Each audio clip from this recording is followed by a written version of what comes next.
Welcome to NS TV. నేను రాజీవ్. ముందుగా headlines చూద్దాం. గ్రూప్ 2 పరీక్ష ప్రశాంతంగా ప్రారంభమైంది. జిల్లాల్లో మొత్తం 64 పరీక్ష కేంద్రాలలో 19,854 మంది పరీక్ష రాయనున్నారు.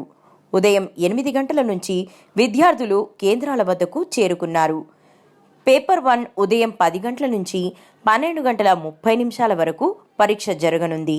పేపర్ 2 మధ్యాహ్నం 3 గంటల వరకు జరగనుంది.